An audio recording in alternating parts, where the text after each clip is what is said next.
এই যে দেখুন আপনারা কয়েক সেকেন্ডের মধ্যে বাবুটি ঘুম পাড়িয়ে দেওয়া হলো।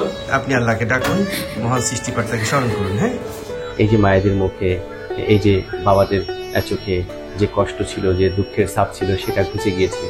এটাই আসলে আমরা চাই।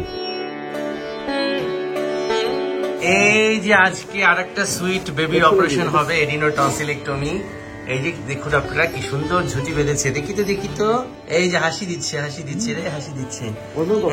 ওর নাম হচ্ছে সাফিয়া। এই যে সাফিয়া ফোকলা দাঁতে একটা হাসি দিয়েছে। হ্যাঁ, খুব সুন্দর মিষ্টি একটি হাসি। এইবার সাফিয়াকে একটি জাদু দেখানো হবে, সুন্দর একটু জাদু। তুমি কি নতুন পায়রাগুলি পারো? নতুন পায়রাগুলি ঝুঁটন বেঁধেছে, দুই ধারে দুই রুই কাতলা ভেসে উঠেছে। কে দেখেছে? দাদা দেখেছে। দাদার হাতে কলম ছিল, ছুড়ে মেরেছে। এই যে দেখুন আপনারা কয়েক সেকেন্ডের মধ্যে বাবুটি ঘুম পাড়িয়ে দেওয়া হলো। এই যে কয়েক সেকেন্ডের মধ্যে কিন্তু আপনি খেয়াল করলেন যে আপনার বাবুটিকে আমরা ঘুম পাড়িয়ে দিলাম। মূলত ঘুম পাড়ানোর আগে কিন্তু আমরা এভাবে একটু কাউন্সিলিং করে থাকি, বুঝছেন? উদ্দেশ্য হচ্ছে যে ও যাতে কোনো কিছু টেন না পায়। তো আপনার মেয়েটির কি সমস্যা আপনি এতদিন খেয়াল করেছেন? ওর এতদিন স্যার, ও রাতে যদি ঘুমাইতো, ঘুমানোর সময় হা করে ঘুমাইতো। আর একটা হচ্ছে গিয়ে ও প্রতিদিন রাত্রে নাক ডাকতো। ওকে যত অ্যান্টিবায়োটিক খাওয়ানো হইতো, মেডিসিন দেওয়া হইতো, ও কয়েকদিন সাময়িক ভালো ছিল, তারপর আবার সেম সমস্যা। আর একটা হচ্ছে ওর কথা বলার যে একটা ক্লিয়ারলি, সেটাও কথা ক্লিয়ারলি বলতে পারতো না। ওর কথার মধ্যে মানে ভেজে আসতো আর কি, গলার মধ্যে এরকম কিছু। আর একটা হচ্ছে কি ওর ঠান্ডাটা কন্টিনিউসলি লেগেই থাকতো। তো আমরা দেখতাম যে ওর টনসিলটা সবসময় বড় থাকে। তো এই জন্য আমরা যে অ্যান্টিবায়োটিক গুলা খাওয়াইছি, তো এইভাবে তো অনেকদিন চলতে পারে না, অ্যান্টিবায়োটিক খাওয়া তো ওর সবসময় সুস্থ রাখা যায় না। সেই জন্য আমরা একটা সিদ্ধান্ত নিয়েছি যে এটা পার্মানেন্টলি কোনো ট্রিটমেন্ট করা যায় কিনা। তো এই জন্য আমার ছেলেকেও সেম আপনার ধারাই ওকে সার্জারি করাইছে, আল্লাহর রহমতে ও এখন খুবই সুস্থ আছে, ভালো আছে। তো এই জন্য আপনাকে যখন দেখালাম, কাউন্সিলিং করলাম যে ওর সেম সমস্যা, এই জন্যই আর কি। তো সেম ভাবে ওরও ট্রিটমেন্টটা করার জন্য আমরা আগ্রহ প্রকাশ করি আর কি। তো এই জন্য আপনার কাছে আসা sir. So hope for the best. আসলে তার ছেলেরও অপারেশন করিয়েছিল আমাকে দিয়ে, এডিনো টনসিলেক্টমি। আজকে আমরা তার এই মিষ্টি মেয়েটিরও সার্জারি করছি। আমার মনে হয় যে আমরা আজকেও সফল হব। So hope for the best, take care. Okay, thank you sir.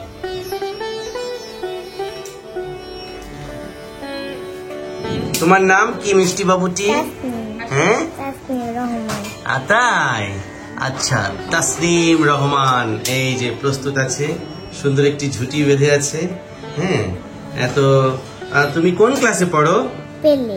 প্লেতে পড়ো। আচ্ছা, তোমার বাবার নাম কি? সিরাজ মিয়া। তোমার মায়ের নাম কি? কাকুলি সুলতানা। তাই? আচ্ছা, ভেরি গুড। তোমাকে আজকে একটি বেলুন জাদু দেখানো হবে, তুমি কি দেখবা? Wow, fantastic.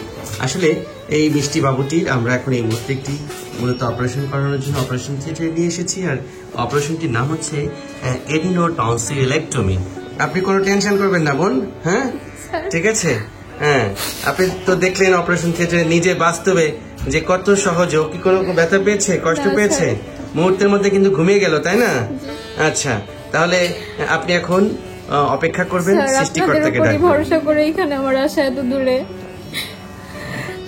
আচ্ছা, আপনি যে আস্থা রেখেছেন, আমরা সেই আস্থার মর্যাদা দিব। আপনার বাবুটাকে সুন্দরভাবে আপনার কাছে আমরা হস্তান্তর করব, ঠিক আছে? Hope for the best. আপনি আল্লাহকে ডাকুন, মহান সৃষ্টিকর্তাকে স্মরণ করুন। হ্যাঁ,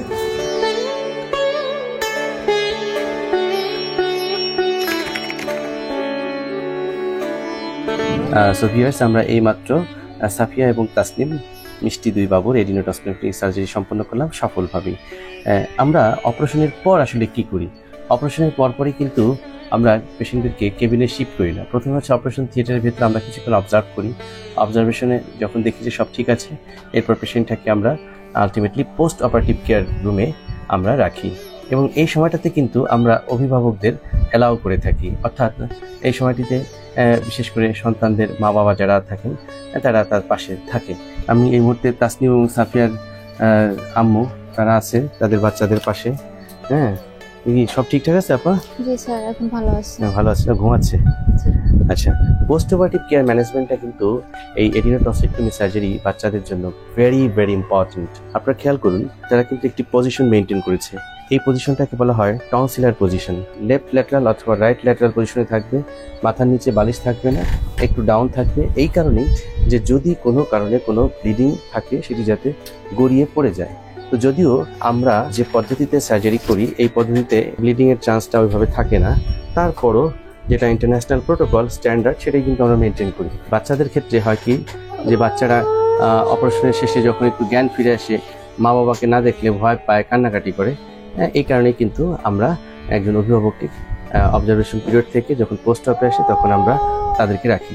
যেমন ধরুন এই বাবুটি ঘুমাচ্ছে, কোনো অসুবিধা নাই, হ্যাঁ, কিন্তু ওই বাবুটি মাঝে মধ্যে একটু কান্নাকাটি করছে। একটা বিষয় জানিয়ে রাখি যে বাচ্চা কাঁদলে কিন্তু আপনারা ভয় পাবেন না, মনে রাখবেন যে ও কান্না মানে হচ্ছে তো সবকিছু ঠিকঠাক আছে, অর্থাৎ she is physically now sound, যে কারণে কিন্তু সে কান্না করছে। আর অনেক সময় আছে অপারেশন পরবর্তী একটু ব্যথা থাকতে পারে, তারপর একটি ভয় থাকে বাচ্চাদের, যে কারণে অনেকে কান্নাকাটি করে।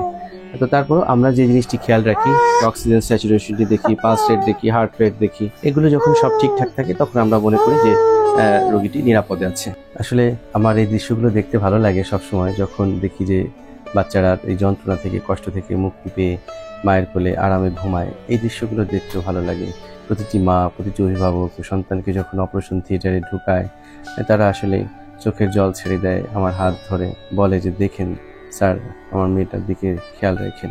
আমি আমার সর্বোচ্চটা দিয়ে এই খেয়ালটা রাখার চেষ্টা করি, শতভাগ ডেডিকেশন দিয়ে সার্জারি করার চেষ্টা করে থাকি, আমার দক্ষতার সর্বোচ্চটা ঠেলে দেই সার্জারির ক্ষেত্রে।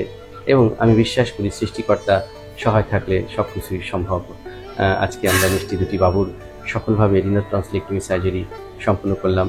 এই যে মায়েদের মুখে, এই যে বাবাদের চোখে যে কষ্ট ছিল, যে দুঃখের ছাপ ছিল, সেটা ঘুচে গিয়েছে। তারা আনন্দে তাদের সন্তানকে কোলে নিয়ে আদর করছে। এটাই আসলে আমরা চাই। আসুন আমরা এই মিষ্টি বাবুদের প্রতি আরো বেশি সচেতন হই, আরো বেশি দায়িত্বশীল হই, কারণ এই বাবুরাই কিন্তু, এই শিশুরাই কিন্তু আগামী দিনের ভবিষ্যৎ। ওদের হাতেই উঠবে লাল সবুজের পতাকা। ওরাই হয়তো এগিয়ে নিয়ে যাবে আমাদের এই প্রিয় মাতৃভূমির, প্রিয় বাংলাদেশকে। আসুন আমরা সচেতন হই, কারণ এই সচেতনতার পর আমাদেরকে মুক্তি দিতে। Thank you very much for watching this video.